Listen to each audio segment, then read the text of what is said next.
Welcome to Module 4 on Alabama's I-59, I-20 Birmingham Central Business District Precast Substructure. We're pleased to welcome our speaker, Peter Graf, Executive Vice President with Infrastructure Consulting and Engineering, PLLC. Peter? Okay, thank you very much. It's my pleasure today to talk to everyone about this project. This is one of my favorite projects that I've worked on over my 25-year career. It was just a great collaboration of contractor, engineer, owner, and really came out with a great result. So pleased to be able to talk to you guys. So this project, project's located in downtown Birmingham. This viaduct is about 6,000 feet long. It carries I-59 and 20 through the central business district. So you see downtown Birmingham kind of on the bottom side, Legacy Arena. There's a Sheraton Hotel as well on the north side of the viaduct, and of course the famous 16th Street Baptist Church there in Birmingham. The unique aspect of this project was that the owner, AlDOT, was able to convince somehow the city of Birmingham to allow them to close the interstate in both directions for 14 months. So that was one of the foundational scheduling issues of this project was, yes, the interstate could be closed during this reconstruction, but it only could be closed for 14 months. And that kind of drove the solutions that we came up with here on the project. So as I said, 14-month closure. You see the picture here of the existing condition. It's two elevated viaducts carrying eastbound and westbound, varying height of structure over the existing, but basically nothing underneath the bridges of significance other than crossing roads. There was basically open ground underneath the entire bridge. Because of that 14-month very critical closure period, there was a very high incentive disincentive payment on the project. So for every day that the contractor was late opening the interstate both directions back after the 14 months, they were charged $250,000 a day. And for every day that they finished ahead of the 14-month allowable closure period, they would be paid an additional $250,000 a day, up to a maximum incentive of $15 million for finishing it 2 months early. This was a bid build project, so the project was designed, let, and awarded to Johnson Brothers Oscar Renda joint venture. We got involved after the project was awarded in working with the contractor to figure out how they could really get that bonus. Quite frankly, that was their goal, was to reduce the risk of the liquidated damages and reduce the risk of schedule, and try to achieve, on the other side, that full bonus. The as-bid plans, the foundations were a combination of pile footings and drill shaft footings to be installed under the old bridge. There are 163 total footings and cast-in-place columns that had to be constructed for the new bridge, as well as segmental superstructure, all to be done in 14 months.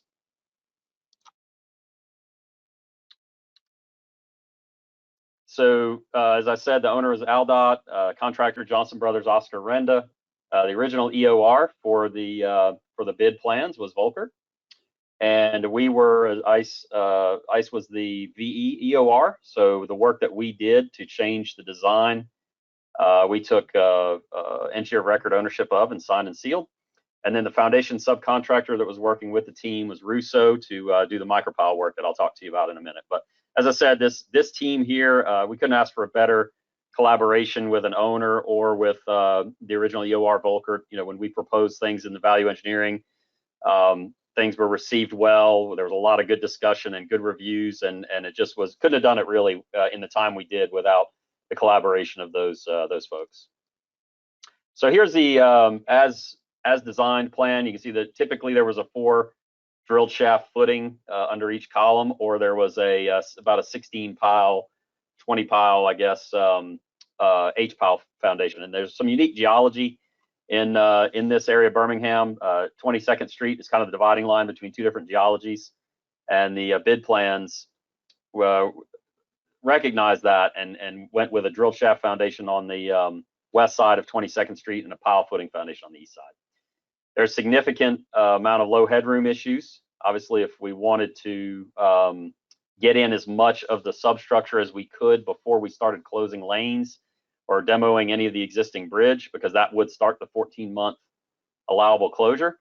So all the work that could be done ahead of that was to be done in low headroom, and that was one of the challenges of the project.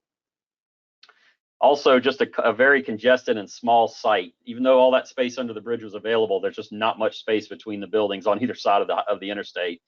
And so there was a lot of equipment, cranes, multiple headings of superstructure erection and substructure erection that needed to all happen in a very small congested area. So they're trying to eliminate some of that on-site work and some of the cast in place work going on site. The columns were a fluted aesthetic pier like this. They have a solid column shaft that was anywhere from about 14 to 25 feet tall. And then on top of that, a flared cast in place concrete cap that was always a standard about 12 feet tall. And each one of those piers supported a segmental box girder on top with both directions of the interstate having two piers, typically two piers on each side. So 4 piers wide at each bend, 2 for eastbound, 2 for westbound, 2 segmental boxes for eastbound, 2 segmental boxes for westbound. So as I said, there's 163 total of these piers that needed to be constructed, as well as all the superstructure placed on it in the 14-month period. So that was the challenge. So what was some of our solutions here from a value engineering perspective? Well, one was to redesign the majority of the drill shaft footings that were west of the 22nd Street boundary from drilled shafts to micropiles. Those micropiles could be done in low headroom, or very low headroom actually, whereas the drilled shafts were challenging to construct in a low headroom environment. So that was going to let us get those foundations in before the closure period started. We also redesigned all the piers themselves, the column and cap, from cast in place to precast. And that was going to allow us to do a lot of work, again, off-site, stockpile these column pieces, these cap pieces, prior to the closure period of the bridge. And the erection of those precast columns was going to be significantly faster. It ended up that they had estimated two of those piers could be erected per day per crew in the precast environment, whereas it was going to be one every 2 weeks in a cast in place environment, because they would have to cast the lower piece, cure it, form, pour the upper piece, cure it. That was going to be only one cap every 2 weeks per crew. So when they were trying to figure out the number of crews they would need to cast all these in place, they were in the dozens to 15 crews trying to work simultaneously on this really tight site, and it just wasn't feasible. So this is a layout of the job with all the piers kind of in colored. Here you see the 22nd Street dividing line. So everything to the right here, the yellows, are all driven pile foundation, H-pile foundation, because of the geology. Those were not an issue for low headroom. Those were able to be installed in the low headroom environment, just with numerous splices in the pile. But all of the blue and the purples, those were all the drilled shaft foundations. And again, we kind of divided them into low headroom, which we called the purples. So those were in the 20 to 25 foot clearance. But then the really low headroom, the blues, those were in the 10 to 12 foot of headroom, where we really didn't have really any other option but the micropiles there. So again, just demonstrating a couple of different headroom conditions. The existing bridge here you see. So in this case, high side of super elevation, you might have 24 feet of clearance. So you have some decent clearance there on that one. That's what we would call a low, but not a really low headroom. But this side over here would be one of your really low headrooms, where you only have about 11 feet to the bottom of those beams. And this is where we had to come up with something innovative to be able to install the foundations, prior to affecting the bridge up top, and again initiating that closure period 14 months. So here was the redesign of the footings. So instead of the 4 drilled shaft configuration that was in the bid plans, we ended up with a 12 micropile configuration like this, shown on the right.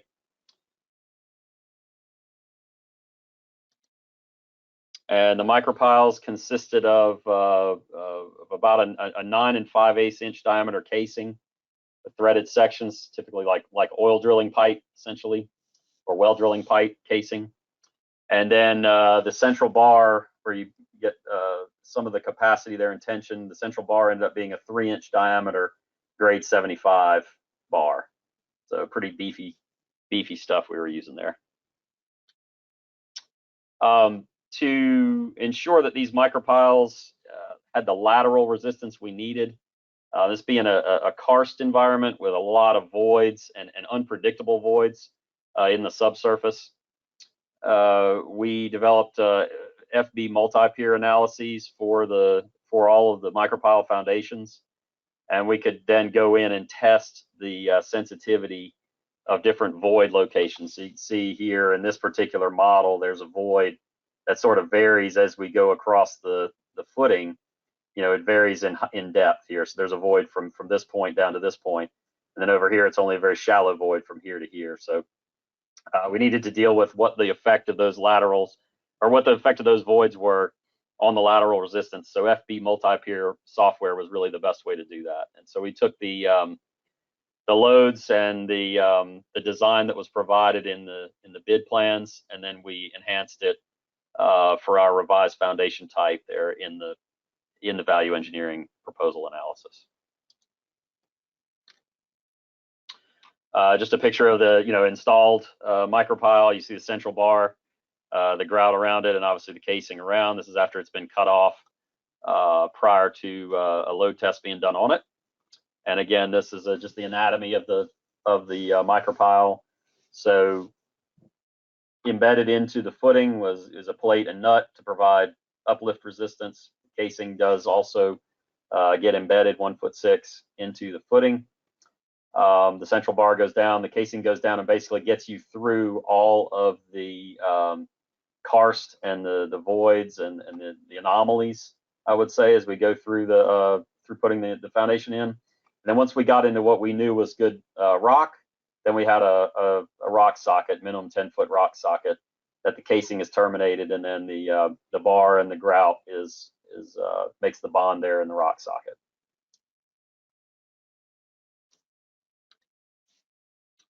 So again, dealing with the unique conditions here. So this is a drill rig, just that we were out doing additional geotechnical investigation. We did a significant amount of additional geotechnical investigation as part of the value engineering proposal because of the sensitivity of the void areas. We really were concerned about tipping too close to a void and having the micropile grout just disappear on us and just go fill the void, and go laterally. So we did a good amount of additional investigation during the development of the value engineering proposal. You can see here's a bore log. You can see the voids that are identified. You're going in and out of limestone. So you have limestone, you have a mud and gravel void, back into limestone for just a couple of feet, back into a void, and then finally getting into the decent limestone that was at least 10 feet thick. So this tool here on the right was something that Russo came up with. It looks like a couple of dryer springs and maybe some PVC pipe, but basically what they used this for was to run this down the hole after they drill the hole out, and they could feel, it was a feeler gauge essentially, they could feel where the voids were and where they were going in and out of voids. So this was a tool that was used to make sure that we were not, we were well below the voids, that we had good solid rock sockets essentially at the bottom of these micropiles. That was the first step, let's say, in making sure that our micropile was competent. This drill rig, micropile drill rig they used, probably familiar with this, but it basically looks like it's a small machine, a small tower. It's like kind of an oil drilling, mini oil drilling rig or water drilling rig. Just a typical layout underneath the old bridge of where the new footing was going to be. You see each one of these orange is the 12 micropile locations. This was this was eastbound 11L footer. So they laid out prior to going ahead and doing the work. Testing. So a significant amount of testing was done, again, because of the karst environment and the concern of the voids, making sure that we were not tipping in something that was right, right above a void, or that we weren't losing grout into the voids. So we did two different types of tests. Normally micropiles are pull tested and also compression and tension tested essentially. But what we did here was we started with compression test. This was the compression setup static test. See the jack in the middle, and then all the reaction micropiles on the sides. We did a number of these, I think about 5 of these, but at the same time we calibrated them or correlated them to our other testing method, which is a little bit unique to micropiles, which was to use a pile driving analyzer with a drop weight. And pile driving analyzer, typically PDA, typically used for dynamic testing of either steel pile or steel pile or concrete pile. In this environment, we used it for the micropile itself. What this did is it allowed us to test many, many more piles, and it allowed us to get over 50% of the piles actually tested. And it gave us just confidence that what we had was solid down there. This was the drop weight test rig that Russo came up with, and our folks hooked up our PDA equipment to the pile head, just like you would on an H pile or a concrete pile, and then we dropped the weight and read the shear, read the wave going down the pile tip and back up, and from that we could calculate the capacity of the pile, skin friction and end bearing, and we could see if there's any anomalies in the micropile. This is pretty unique, hasn't been done, certainly not on this scale. I don't think it's been done anywhere else in the country, but it was the way to really make sure that it's done correctly. Here's the test, pretty simple. Yep, it's a very, very heavy set of steel plates, and it was calibrated. We knew how much weight was being dropped, and we knew what height they were dropping it from, and so based on that, we could then measure the impact on the pile, and then we could get the capacity results out of it. And then again, the setup here was pretty easy to move around. They could put it down in the footing hole, and they could set it up and run the test in a matter of minutes. And so we ran tests on, I think, nearly half of all the micropiles that were installed to make sure that we had good foundations. One of the things we did too, just to be conservative, is as the micropiles were being installed, we looked for the ones that we thought might have concerns, right? We looked for the ones that were a little questionable when they were put in, and those were the ones that we tested. Of all of them, I think we found maybe 2 or 3 that did fail the test, and then we had to re-drill or reconstruct a pile next to it, or supplement with additional micropiles on either side. But overall, the process worked very, very well. This is just the micropile operation. Again, you see it in the low headroom. The rig they're using every inch they have there between the beams, but they were able to go in using a combination of this foundation redesign and also the H piles that they installed in low headroom east of 22nd Street. They were able to install all of the foundations, all of the footings prior to closing the bridge and starting the 14-month closure period. So the other piece of this puzzle, that was the foundation part of it. The other part of it is the actual substructure itself, the actual columns. We did redesign those, as I mentioned, to precast. Pretty simple. We designed a hollow column piece to replace the solid column piece or a solid cast in place column that was spec'd in the plans. And then we had a solid flared cap that then went on top of the hollow column piece.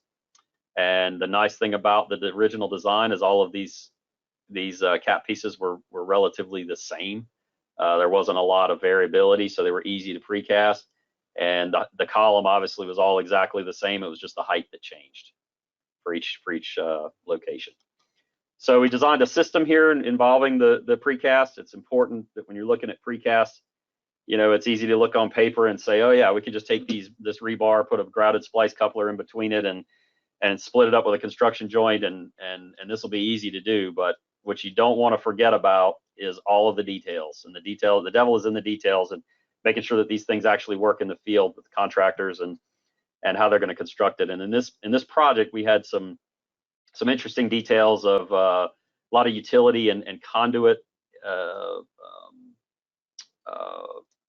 enclosures that were going up through the columns, as well as drain pipes. All of the drainage from the bridge is inside of the column, so to speak. So it's not exposed on the outside of the bridge. It's all encased. So we had to deal with all that. We had to deal with lifting, turning, and handling of these pieces. They were upwards of 60 tons, so 120 kips. And so that involves some pretty, detailed and specialized lifting equipment. And we had to make sure all the connections lined up and everything was gonna work in the field. So it's basically 3 steps. Do as much pre-work as possible, like we talked about. Construct the foundation itself, like we just were talking, and then put this cast in place stem in with the embedded couplers. That was all done prior to the bridge demolition and prior to the bridge closure. And these were plated over and covered up underneath the old bridge. At the same time, you're precasting the green pieces off site and stockpiling them. And then once the bridge closure happens, you start erecting the green pieces and deliver those and erect them just as fast as possible. That was kind of the procedure. Like I said, casting, lifting, and storage considerations. So in this case, the best way to cast these column pieces was to cast them vertically, standing up. You see they have number 11 bars, 64 number 11 bars sticking out of the bottom of them that go into the grouted splice couplers. So you see the holes in the bottom of the form base that those had to go into, as well as a number of other holes for various lifting and turning equipment. We had a specialized lifting bracket. You see that here attached to the bottom with these rods, these post-tensioned rods that were threaded through the cap pieces in order to bolt these lifting brackets onto. You see here, this is the top of the precast caps. The bearing pedestals were not cast until after they were erected. That was to allow some adjustment for final grade. But this hole here, you see the square hole, that's the chase we put in, or sleeve we put in to the solid caps to allow the drainage pipe and the conduit to come up through. Those had to be either left or right, depending on which way the drainage was coming from. So they were different in every cap. And then also some lifting holes. You see these holes here, those were all for lifting rods and things to come through. And then of course the column pieces, same kind of thing. You see they were used as traditional strand lifting loops were used just for picking and moving them around the yard, but then we did have to turn these vertical to erect them. So there was another bit of lifting and turning system that I'll show you in a minute on how that worked. I talked about the complications of what had to be put, up into the segmental box. So the drain pipe came down, came down into the center of the box, and then it was connected onto a pipe that came down the center of the column and went out underground. So we put those, as you saw, the 12 by 12 chase was put in, and the pipe was actually cast into these cast in place base piece. Then it was coupled onto and stubbed up, and then the column piece was slid over the top, and then the cap piece was slid over the top of that. So a lot of tight tolerances. Everything had to be well templated. And you can see just in here all of the other things going on. These are the couplers going around the outside. The brown represent little brown donuts. The drainage pipe, as well as this blue, is the electrical and communication conduit. There's a significant amount of aesthetic lighting and fiber optic and things like that that are going up into the bridge, and all of that had to also be carried from the footing underground up through the column and into the box girder. So that we use the drain pipe itself as sort of a support to strap all that conduit on and run it up the drain pipe. Number 11 bars, we use number 11 bars. This is their template out of what those couplers look like when they were templated out and put it stubbed out at the top of the column. This is one of those couplers itself. They were located to allow for pre-filling of the couplers. That's an important point. I'll play this little video. I need to do it fast, but this just kind of shows them filling the couplers with the grout. You see they're going around filling the whole thing. And they have to rod it then. There's a man going behind and he's rodding all the couplers to make sure that he gets them completely full, because the grout and the coupler and the bond to the bar is what makes these grouted splice couplers work. So it's very important they get that. They also formed around, you see the plywood forms around the base, which dammed up some of the grout to allow the grout to form a nice bed between the precast piece and the cast in place stem. Just speed this up a little bit. You'll see them lowering down. Now once they got it all done, they lower it down.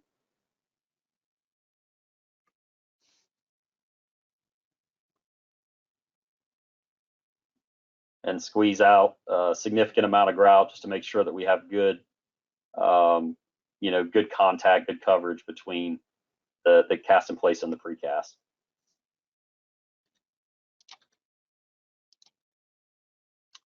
The lifting and turning, again, as I said, there's a special bracket for all the different things we had to do. We basically had to take the columns and turn them we cast them horizontal. We had to pick them, move them around horizontally, but then we had to erect them vertically. They were also transported horizontally.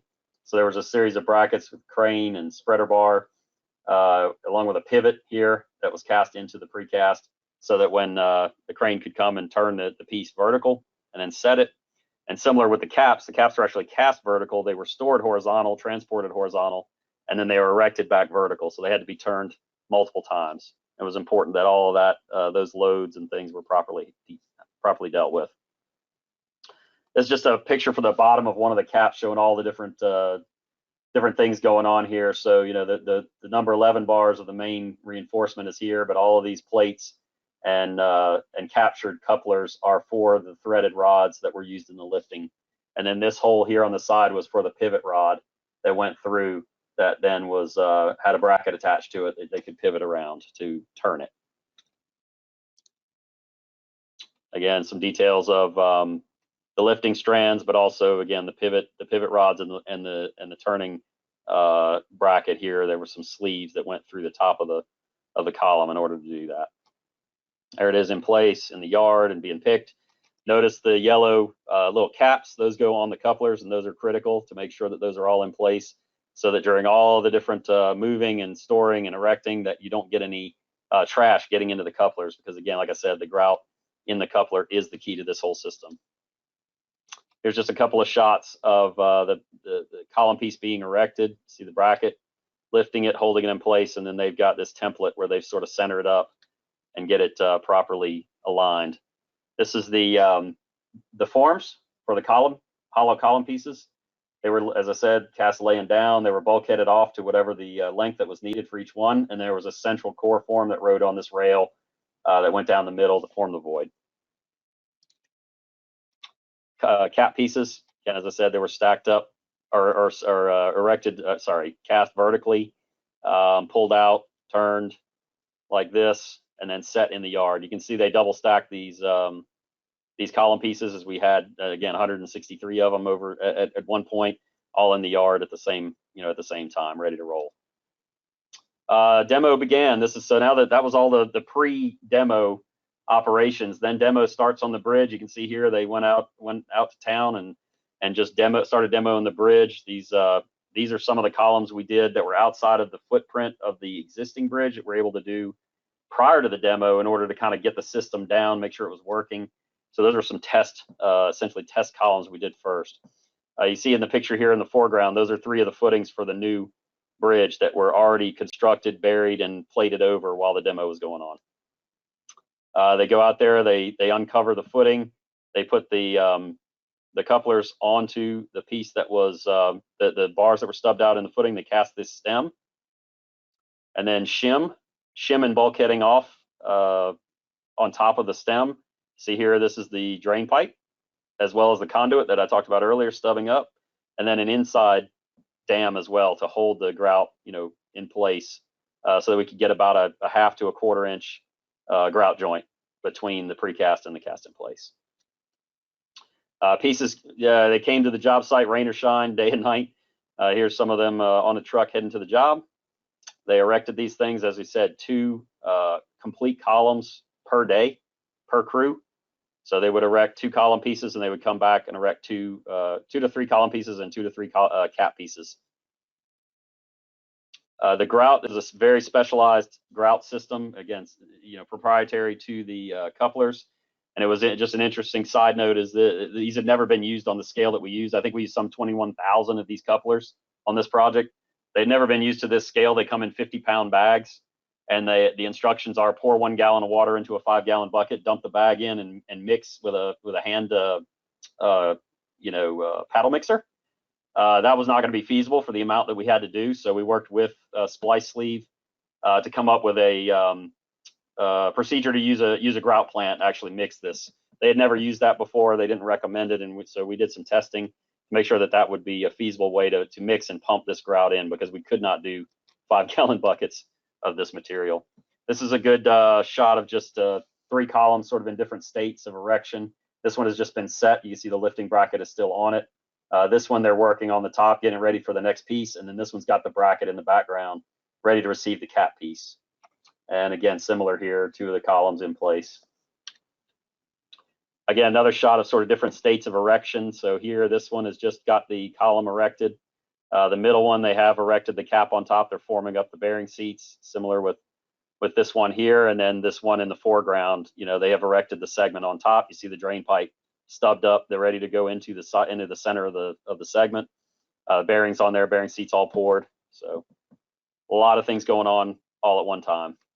So again, project accomplishments, 70% of the foundations were installed and done before the 14-month demo and reconstruction window started. So that was huge. All the precast piers were cast prior to demolition of the bridge. All 163 of the precast piers were erected in 3 months. And the segment erection proceeded at 6 different headings because all of the columns were in place and there was no critical path on the columns anymore. The superstructure was able to proceed at 6 different headings at once, which allowed them to to beat their goal. They were able to finish the project 61 days early, open the interstate in 12 months instead of 14, and earn the full $15 million bonus that was available. So that's it. If I have any questions, I'll be happy to take them. Okay. Thank you very much, Peter. I'd like to turn it over now to Paul, assisted as needed by Rick Liptak for the last 3 modules. Paul? Okay, thank you, Mary Lou. And Peter, really, really interesting. A lot of good information. We do have some questions that came in during the presentation, and I'll ask those now. Let's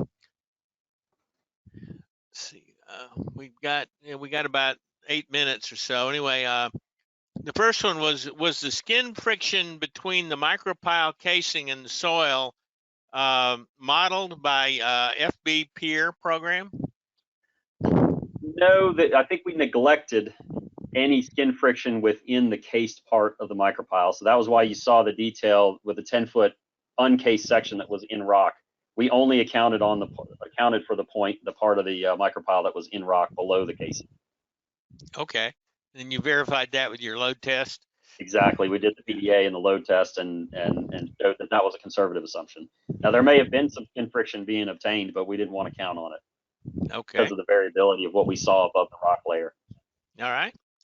All right. This one came in during your presentation, but it says, is there any more information on the couplers?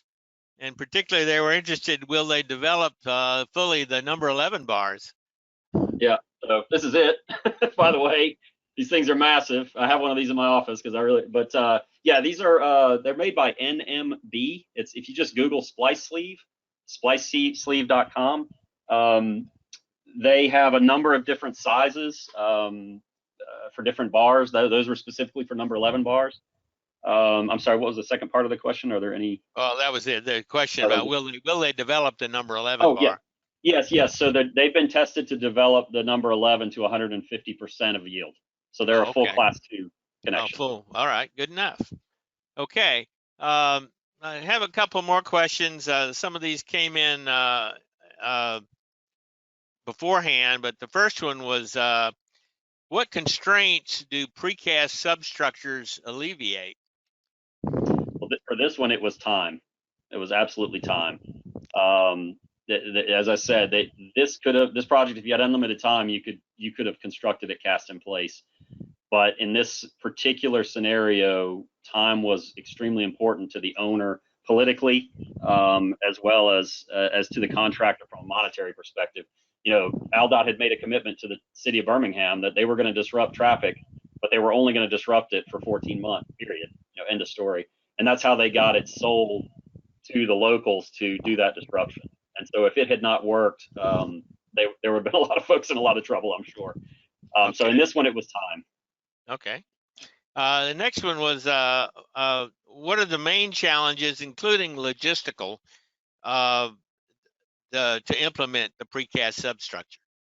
Yeah, logistically, and I'm sure the contractor could speak to this better, but you have to have a large, at least for this project, it had to have a large staging area, precast yard, where this can all be done. All this precasting can be done. All the pieces can be laid out, as you saw. You know, they were double stacked. But with this project being a segmental box project, precast segmental, they already had a big casting yard for all the superstructure. So we just sort of piggybacked onto their yard. But yes, they had to, logistically, they had to store all those and cast all those off site, but close enough to the project to not have to, you know, drive them for miles and miles. And then they had to be able to get the trucks delivering in and out. You know, and another one I just thought of, here's another really good one. This is a good anecdote here. So that splice sleeve material, it's actually made in Japan, the grout. And when the contractor ordered the amount of material they thought they were going to need at the beginning of the project, they got about 2/3 through the closure period, you know, when we were erecting 2 of these a day, and it was go, go, go, go. And somebody went into their warehouse and realized they're not going to have enough to finish. And so they called Splice Sleeve up and they said, well, we need another, 100 pallets of this. And they said, I'm sorry, we don't have any. It's in Japan.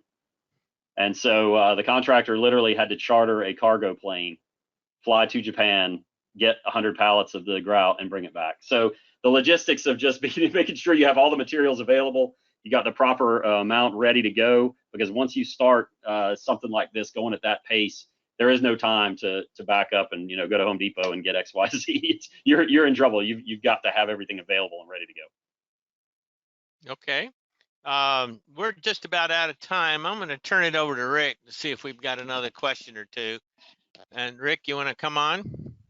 Yeah, I don't, there's no new questions, but one of the things that during your presentation there, Peter, that you talked about was the micro piles, the dynamic testing. I mean, I know that isn't necessarily directly associated with precast substructure, but obviously developing a procedure that made you go through and were able to quickly test the micro piles made the project move right along with the precast kind of consensually. So how did that kind of develop? Yeah, absolutely. That was important from both getting confidence in being able to do a lot of testing because of the subsurface. We wanted confidence in the micropile. So if you were just doing traditional testing, you would have been still testing, micropile. We wanted to get a lot of testing, and we wanted to get just good compression data out of it. And so we have our own in-house PDA equipment and things like that. And Russo had done a project where they had done dynamic testing of micropile previously. And so we put those two together, went to AlDOT with a proposal. And like I was saying, maybe I went over it too quick, but we actually did about 5 to 10 static tests and then correlated them to the dynamic tests to make sure everybody was comfortable that the results were giving us a reasonable number. And yeah, that was done early on in the first 5 or 6 footings. And then once we got off and running and everybody was comfortable that the dynamic testing was giving us good results, that was key, as you mentioned. That was key to the timing of everything, because we were able to go and do 5 to 6 tests in 1 footing in 1 day. Yeah, that's great. Well, we're about out of time. I guess, Mary Lou, I can turn it back over to you to move on. Thank you, Peter. That was a great presentation. Thank you. I just saw in the Peter. We have one of our participants is with Splice Sleeve North America, and he said, nice. Peter, now we make the SS mortar in the USA. That's good to hear. Thank you all. Appreciate that. And I don't know if I was doing other things, but it looks like a late question came in. Do you know how the state came up with the incentive and disincentive of 250 K per day? I don't know how they put the dollar amount on it. I think they just wanted something that was so high that it was going to provide some serious,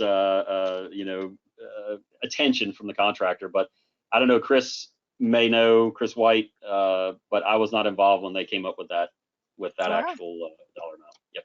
Okay. Well, thank you very much, Peter. Thank you. We appreciate that. Thanks also to Paul and Rick. We're now at the end of the fourth 40-minute module.